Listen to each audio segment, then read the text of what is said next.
اپنی زندگی سے نکالیں گلا شکوا، تھوڑی دیر کے لیے سیکھ لیں معاف کرنا، عداوت کو نکال دیں، پہل کریں.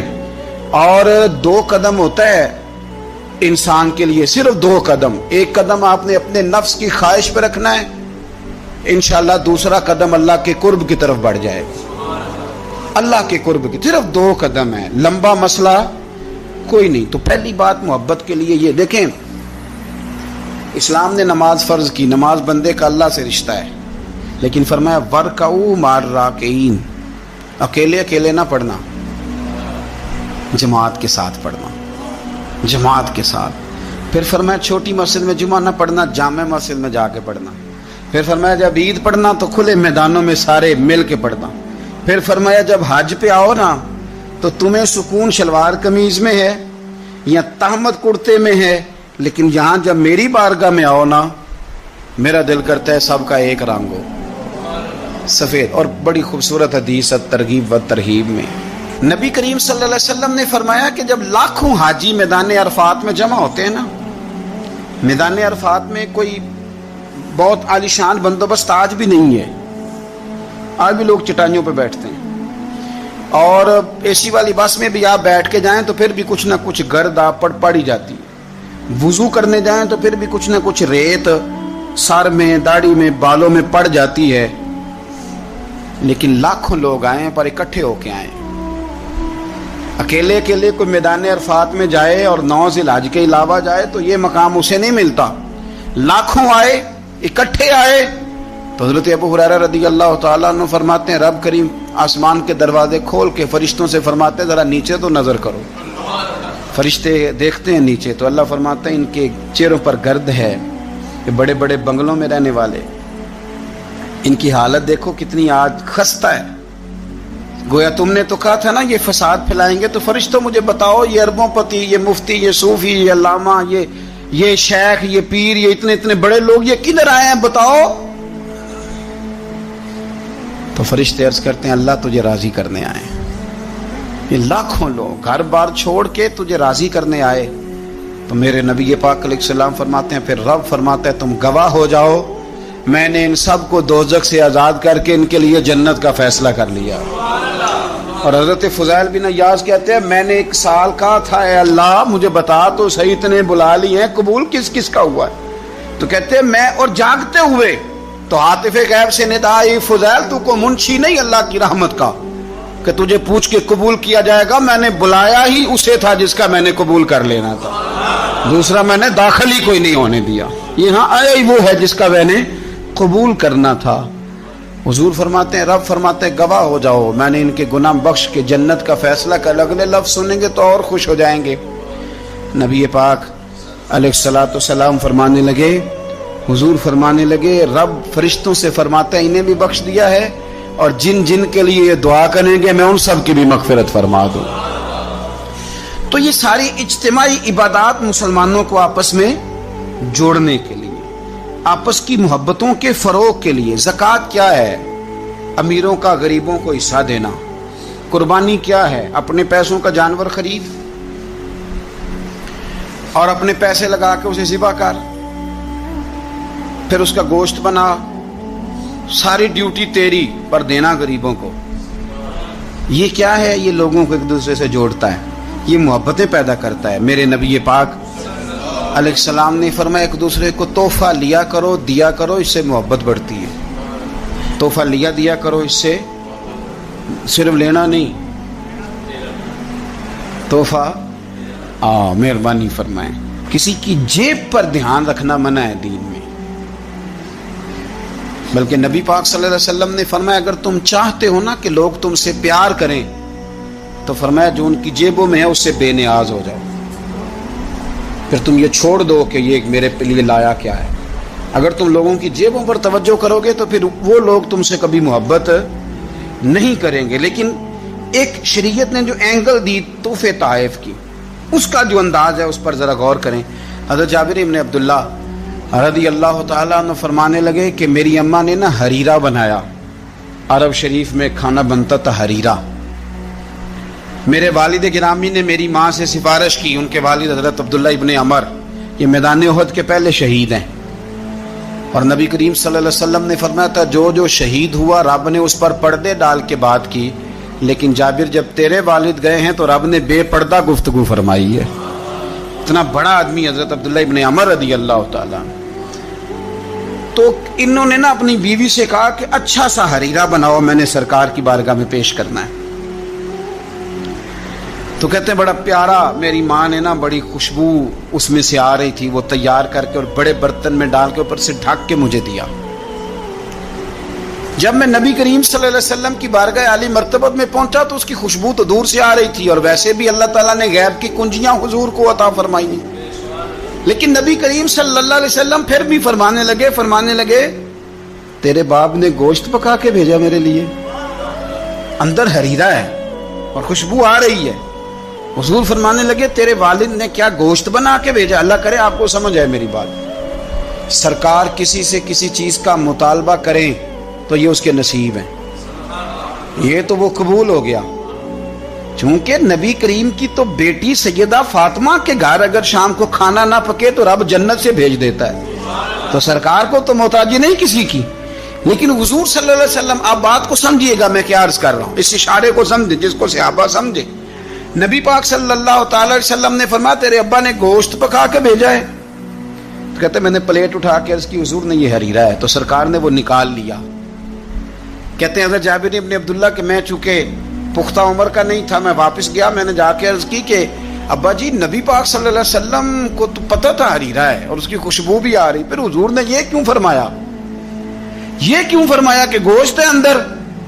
قربان جائیں، کہا گھر جا کے میں نے عرض کی، میں نے کہا ابا جی حضور کو تو پتہ تھا حریرہ ہے، تو سرکار نے یہ کیوں فرمایا کہ گوشت لائے ہو؟ تو کہتے ہیں میرے ابا کی آنکھوں میں آنسو آ گئے۔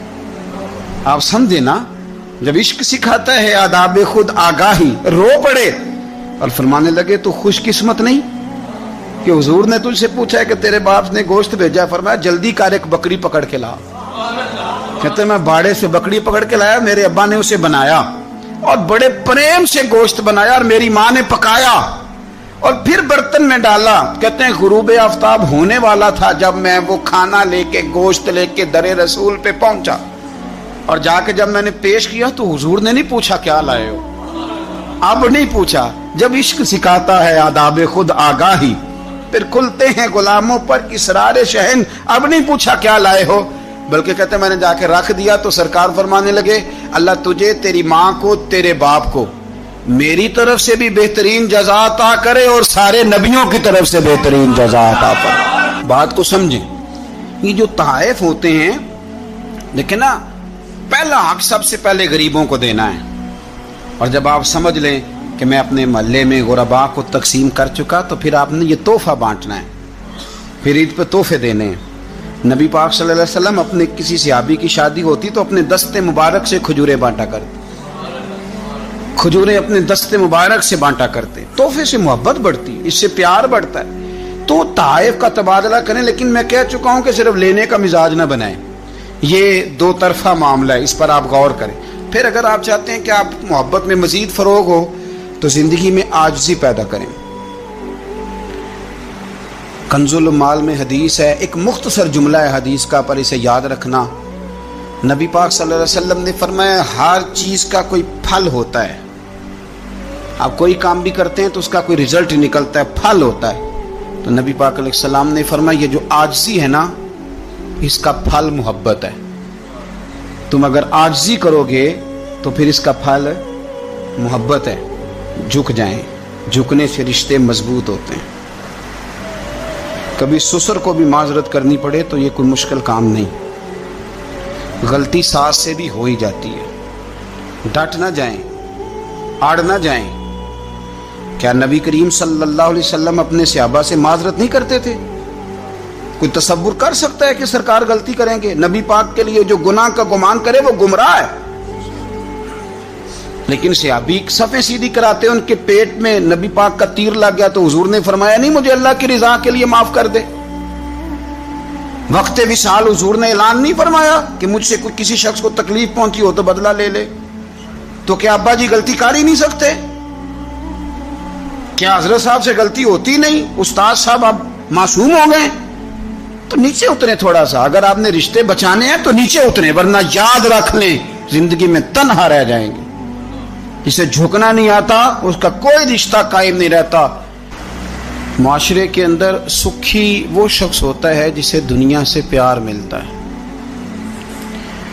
جس کا کوئی بھائی ہوتا ہے, جس کا کوئی بیٹا ہوتا ہے, جس کے ماں باپ ہوتے ہیں, جس کے دوست احباب ہوتے ہیں. انسان اللہ کی بنائی ہوئی مخلوق سے سکھ پا کے سکھ ہی رہتا ہے, اور اگر اسے مخلوق سے سکھ نصیب نہیں ہوتا, کم لوگ ہوتے ہیں جو صوفیاء ہیں, جو بزرگ ہیں, جو مخلوق کے سکھ کی امید نہیں رکھتے. لیکن میں بالعموم بات کر رہا ہوں, عوامی سطح پر لوگوں کو ضرورت ہوتی ہے کہ میرا بیٹا میرا فرما بردار ہی ہونا چاہیے. خاتون یہ چاہتی ہے کہ اس کا شوہر اس کا کچھ نہ کچھ خیال رکھنے والا ہی ہونا چاہیے. خامد یہ تمنا کرتا ہے کہ میری بیوی میری خدمت گزار ہی ہونا چاہیے. تو یہ ساری چیزیں اس وقت معاشرے کے اندر پیدا ہوتی ہیں جب انسانوں کا انسانوں کے لیے پیار بڑھ جاتا ہے,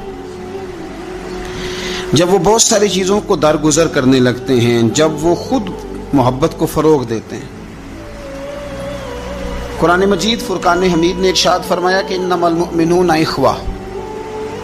سورہ حجرات کے اندر اللہ فرماتے ہیں کہ یہ جو مومن ہے نا, یہ آپس میں بھائی بھائی ہیں. کتنا وسیع قرآن پاک نے اس عنوان کو کر دیا, کتنا زیادہ وسیع کر دیا. برادری کی, رنگ کی, قبیلے کی, علاقے کی ساری قید سے نکال کر فرما دیا کہ جس نے جہاں بیٹھ کے بھی نبی پاک علیہ السلام کا کلمہ پڑھا ہے وہ تمہارا بھائی بن گیا, جہاں بیٹھ کے بھی. اقبال کہنے لگے بازو تیرا توحید کی قوت سے قوی ہے اور اسلام تیرا دیس ہے, اس لیے کہ تو مصطفی ہے. جب لوگ قدورتیں پالنے لگ جاتے ہیں نا, نفرتیں, حسد, بغض, عداوت, کینہ پروری, تو ٹھنڈی جگہ پر بھی بیٹھ کے وہ سکون نہیں پاتے. اس لیے کہ ساتھ والے کو دیکھ کے جب 100 دفعہ گھورنا ہے اور جب آنے والے کا وجود برداشت ہی نہیں ہونا, اور جب انسان نے محسوس کرنا ہے کہ یہ بندہ آ گیا تو یہ کرب ہے. میرا کبھی کبھی دل کرتا ہے کہ دوستوں سے یہ پوچھوں کہ گرمی کا موسم آ جائے وہ زیادہ تنگ کرتا ہے کہ کوئی مخالف دوست آ کے بیٹھ جائے وہ زیادہ تنگ کرتا ہے. زیادہ دعا کیا ہوتی ہے کہ یا اللہ موسم ٹھنڈا کر دے, کہ یا اللہ یہ بندہ چلا جائے. میرا خیال یہ ہے کہ بعض لوگوں پر سخت بوجھ بن جاتے ہیں. تیزی سے فروغ ہوا ہے عداوت کا, نفرت کا, اور ہماری نفرتوں کی جو وجوہات ہیں ان میں بڑی وجہ یہ ہے کہ یہ بندہ میری طبیعت کا نہیں. مجھے صرف وہ بندہ درکار ہے جو میری مزاج کے مطابق چلے, ہاتھ باندھ کے میرے پیچھے چلے. رسول کریم صلی اللہ تعالی علیہ وسلم دوسروں کے مزاج کا لحاظ کرتے تھے, دوسروں کے مزاج کا پاس فرماتے تھے, خیال کرتے تھے. نبی کریم صلی اللہ علیہ وسلم, عورت کے جذبات ہوتے ہیں, اس کا ایک اپنا زندگی میں اس کی کچھ خواہشات ہوتی ہیں. آپ کیا اس بات کو معمولی سمجھتے ہیں کہ نبی پاک صلی اللہ علیہ وسلم نماز کے لیے کھڑے ہوں رات کو تو حضور حضرت عائشہ صدیقہ سے فرمائیں کہ اگر تو کہے تو میں نماز پڑھ لوں, اس لیے کہ وقت تیرا ہے. میرے بھائی, کسی کے مزاج کا جب آپ تب بوجھ بننے کی کیا ضرورت ہے. آپ سمجھ لیں, مزاج کو سمجھ لیں اور کوشش کریں کہ فروغ محبت ہو, عداوت نہ ہو. یہ جو ہمارے پاس موقع آتے ہیں نا, عید کے اور حج کے, قربانی کے, رمضان کے, یہ سارے موقع دراصل اللہ نے دیے ہیں کہ آپس میں محبتیں تقسیم کرو. اور یاد رکھنا محبتیں بانٹنے سے بڑھ جاتی ہیں, یہ تقسیم کرنے سے بڑھتی ہیں, یہ زیادہ ہوتی ہیں. ہم محبت نہیں بانٹتے, ہم مفادات کو دیکھتے ہیں, ہم مفادات کو دیکھتے ہیں. میں نے تو زندگی میں ان لوگوں کو بھی دیکھا ہے کہ کسی آستانے پہ, کسی ادارے میں, کسی مسجد میں, کسی تنظیم میں ان سے کوئی پیار زیادہ ہو گیا تو انہوں نے پھر اپنے وہ مفاد سامنے رکھ کے کسی اور کو وہاں داخل ہونے دیا, ورنہ انہوں نے کسی کو قریب نہیں پھٹکنے دیا. کہیں ایسا نہ ہو جائے کہ وہ جو ہمارا نمبر ہے وہ پیچھے نہ چلا جائے. ہم لوگوں نے فروغ محبت نہیں کیا. دیکھو رسول کریم صلی اللہ تعالی علیہ وسلم نے حضرت انس بن مالک رضی اللہ تعالیٰ عنہ سے فرمایا، یہ بخاری مسلم کی حدیث ہے، صبح صبح سرکار کی ملاقات ہوئی تو نبی پاک صلی اللہ علیہ وسلم نے فرمایا، اور لفظ بڑے خوبصورت ہیں حدیث کے. حضرت انس کہتے ہیں میں قربان جاؤں، میں تو غلام تھا نا، لیکن حضور فرمانے لگے یا بنیا، او میرے بیٹے، تجھ سے ایک بات نہ کروں؟ یا رسول اللہ حکم کریں. تو نبی پاک علیہ السلام فرمانے لگے، انس بیٹا پتر اس بات کو یاد رکھنا کہ جب تو سویرے سو کے اٹھے تو سب سے پہلے اپنے دل پہ نظر ڈالنا، دیکھنا تیرے دل میں کسی کا بغض تو نہیں، کسی کی عداوت تو نہیں، اور پھر قربان جائیں. نبی پاک صلی اللہ علیہ وسلم نے یہ نہیں فرمایا کہ تجھے اتنی جزا ملے گی، اتنا ثواب ملے گا، اتنا اجر ملے گا. کیا انداز ہے کریم محبوب کا، تیرے آگے ہیں یوں دبے لچے فصحا عرب کے بڑے بڑے، کوئی جانے منہ میں زبان نہیں بلکہ جسم میں جان نہیں. حضور فرمانے لگے، انس دیکھنا ذرا ترتیب جملوں کی. فرمایا، انس صبح اٹھ کے اپنے دل پہ نظر ڈالنا، تیرے دل میں کسی مومن کا بغض تو نہیں. اور ثواب نہیں بیان کیا بلکہ حضور فرمانے لگے، انس خیال کرنا بغض تو نہیں. اور فرمایا، انس یہ خیال کرنا اور بغض نہ رکھنا یہ تیرے نبی کا طریقہ ہے. فرمایا یہ تیرے رسول کی سنت ہے، اس کا ذرا خیال رکھنا. گویا حضور نے فرمایا یہ میری وصیت ہے، میرے اس طریقے کو ذرا جاری. آج ہم نے رشتے گوا لیے لیکن ہم بارڈر پہ بیٹھے رہے، سلنڈر کرنا نہیں سیکھا. چپ کر کے سلنڈر کر دیں. آپ یقین کریں جو سلنڈر کرنے کا مزہ ہے نا وہ کسی اور چیز کا نہیں. اپنی زندگی کے اندر حق پہ کھڑے ہونا اور بات ہے، لیکن ہم تو ذات کے لیے کھڑے ہیں. اگر آپ تھوڑا سا اس پر توجہ کریں گے، عاجزی اختیار کریں گے، تو آپ دیکھیں گے کہ محبتوں کو فروغ ہوگا. ایک تو درگزر کریں، تحفے کا لین دین کریں، عاجزی اختیار کریں، دل سے کدورت کو دور کریں.